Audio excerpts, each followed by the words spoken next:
ಯಾವುದೇ ತಾವೇನಾದ್ರು ಹೈಕಮಾಂಡಿಗೆ ಏನಾದರೂ ರಿಕ್ವೆಸ್ಟ್ ಮಾಡಿದ್ವಿ, ಈಗಾಗಲೇ ನಮ್ಮ ಅಧ್ಯಕ್ಷರಿಗೆ ರಿಕ್ವೆಸ್ಟ್ ಮಾಡಿದ್ದೀವಿ. ಸೊ ಅದು ನೋಟಿಸ್ ಕೊಟ್ಟು ವರಿಷ್ಠರ ಅನುಮತಿ ಪಡೆದು ಮತ್ತೆ ವಾಪಸ್ ತೆಗೆದುಕೊಳ್ಳುವಂಥ ಪ್ರಯತ್ನ ಮಾಡೋಣ. ಸತೀಶ್ ಜಾರಕಿಹೊಳಿ ಅವರು ಡಿ ಕೆ ಶಿವಕುಮಾರ್ ಅವರು ಭೇಟಿ ಆದರೆ ಒಂದು ಹೊಸ ಹಲ್ಚಲ್ ಸೃಷ್ಟಿ ಆಗ್ಬಿಡುತ್ತೆ ಸರ್. ಇಲ್ಲ, ನಾವು ಹೋಗಿದ್ದು ಅಲ್ಪಸಂಖ್ಯಾತರ ರಕ್ಷಣೆಗೆ ಹೋಗಿದ್ದು ಅಷ್ಟೇ.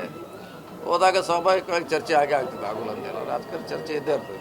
ಸಂಪುಟ ವಿಸ್ತರಣೆ ಬಗ್ಗೆ ಏನಾದರೂ ಚರ್ಚೆ ಆಗಿದೆ? ಅದು ಹೈಕಮಾಂಡದಲ್ಲಿದೆ, ಯಾರ ಕೈಲಿಲ್ಲ ಅವ್ರು ಯಾವಾಗ ಹೇಳ್ತಾರೋ ಅವಾಗ ಮಾಡ್ತಾರೆ. ಸರ್, ಈಗ ಬೆಳಗಾವಿ ಸೇರಿದಂತೆ ಜಿಲ್ಲೆಯಾದ್ಯಂತ ನೀರಿನ ಸಮಸ್ಯೆ ಬಗ್ಗೆ ನೀರು ಬಿಡಬೇಕು ಮಹಾರಾಷ್ಟ್ರದಿಂದ ಇದೆ.